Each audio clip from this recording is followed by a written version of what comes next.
the Dodgers did win the World Series. You wouldn't have known it, at least in these parts where everybody's kind of questioning what happened with the Rays and why did they do what they did. Sports Badge is brought to you by Matt Blatt Kia. They want to get you approved today. Matt Blatt, 6211 Blackworth Pike in EHG. Let's bring Tim Kurkjian, ESPN, and get his thoughts on this season, this World Series, and, of course, that big decision last night by Kevin Cash and the Rays as they decide to pull Blake Snell from the game.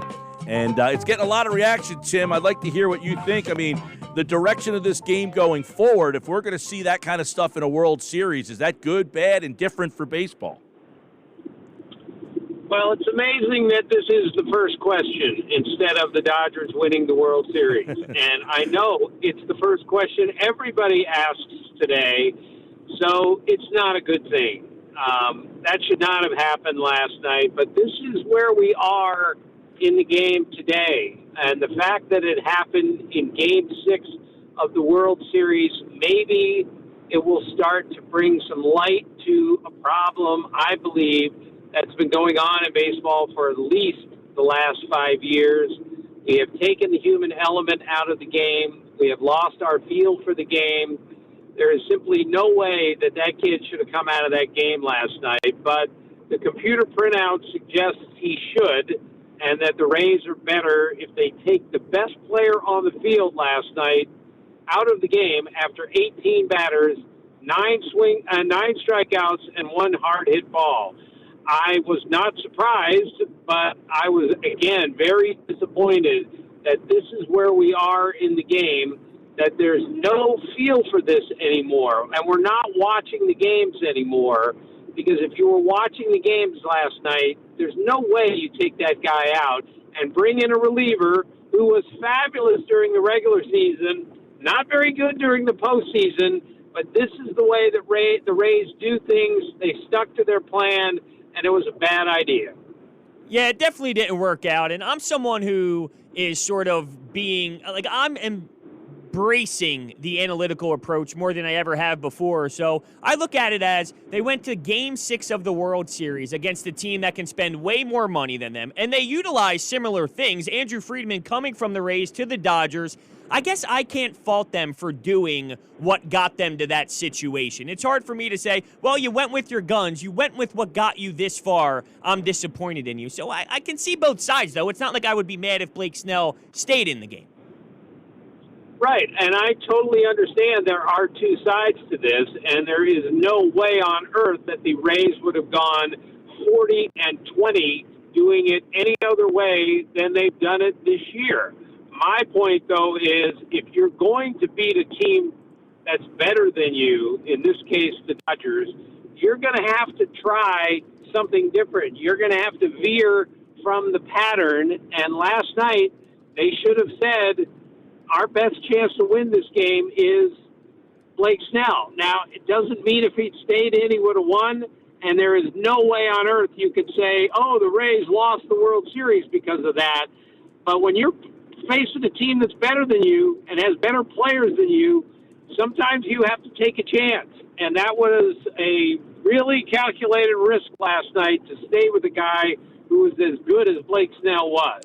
Yeah, Tim Kurkjian's with us, ESPN. Yeah, I don't mind. I like the Rays. I like what they do. I support that's what their organization has to do to compete. They just don't have the financial ability, and you got to give them a lot of credit. But I've also said, Tim, you can deviate from the script. You can ad-lib. And in Game 6, I feel like they managed Game 6 like it was Game 56. And when does, the analytics for Nick Anderson have changed? And I think that's another thing that, over the last 4 or 5 games, he has not pitched very well. Like, did they not have the ability to change in series, or did they just use the whole? Like, it is a weird thing to kind of hold yourself to the entire series.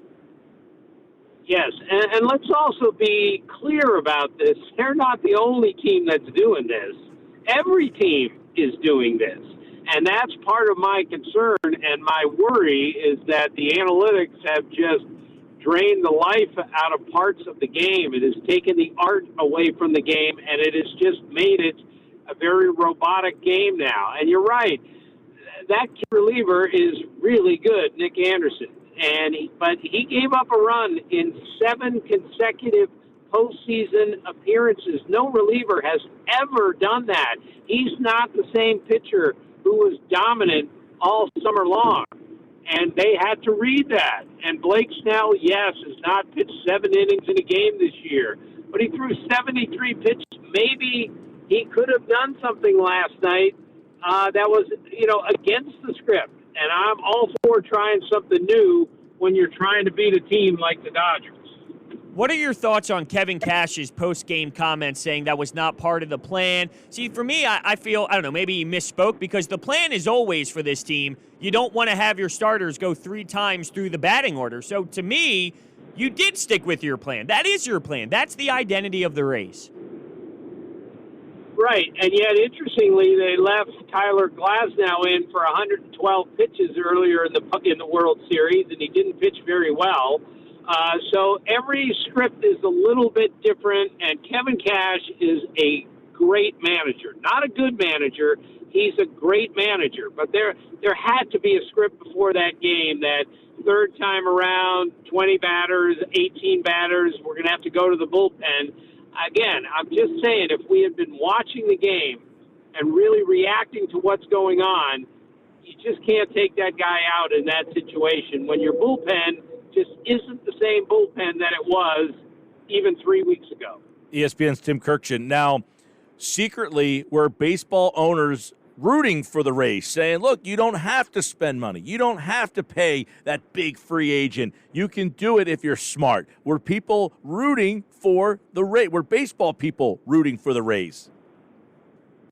I don't think so. I think our owners are all out there doing whatever they want to do, which opens up, of course, another can of worms here that, the commissioner came out and said baseball lost $8.3 billion. Now the owners have an excuse to not spend money on free agents in the offseason, which is, of course, a whole other story. I think everyone in baseball has recognized for years that the A's and the Rays and some real small market teams, the Indians, have done an excellent job drafting and developing. So I don't think the Rays they didn't have to win the World Series to shed light on you can win without a big payroll. It's not easy, and the Rays do it right. But again, you can do it right all season, but at some point you got to deviate in order to win the World Series.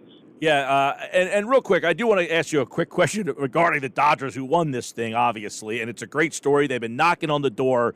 But do you think down the road, teams like – I feel like you're handling Blake Snell and just Charlie Morton the same way that you're handling the 4th and 5th guy. Like, do you think that the analytical part will develop more and that it will mature and that they will get different reads to say, you know what, we're paying Snell $50 million. I mean, of all the guys on the Rays, he's actually making some real money that we can't treat him the same way we're treating Yarbrough.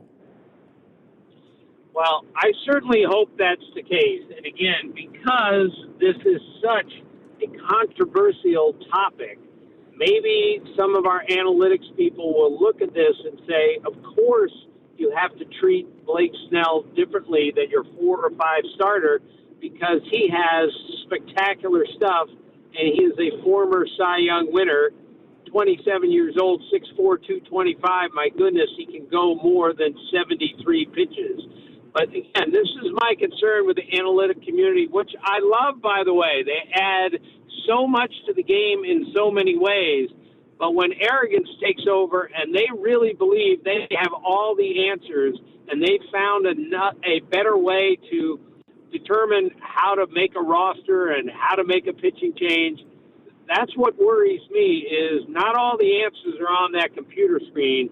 There are a lot of answers elsewhere, and I'm not sure the analytic community is looking at all the right places. Well, interestingly enough, Clayton Kershaw essentially wouldn't be the Clayton Kershaw we know if he was a Ray or if he was coming up in the analytical department. He's Clayton Kershaw because he was a horse and he pitched, deep into games. And I feel like the interesting part of this is he wins this World Series. He finally becomes a champion, and we're talking about something that he is kind of the antithesis of.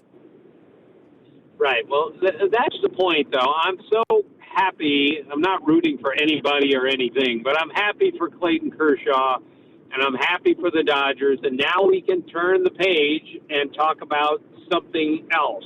The Dodgers were the best team in baseball from the first day until the final day. They've been the best team in baseball basically for the last 3 or 4 years, and they played better than everyone else this year. So I'm glad Kershaw had his day, and now we can change the subject and talk about something else next postseason. Well, it was a great World Series. It had a controversial ending, and the Dodgers win it after 32 seasons. They are the World Series champions. The Rays, will they be back? We will find out. We think the Dodgers will be there. Tim Kurkjian is always welcomed back right here on the Sports Bash. Tim, we appreciate it. My pleasure. Thank you. And he, like all guests, appeared via the Boardwalk Honda hotline.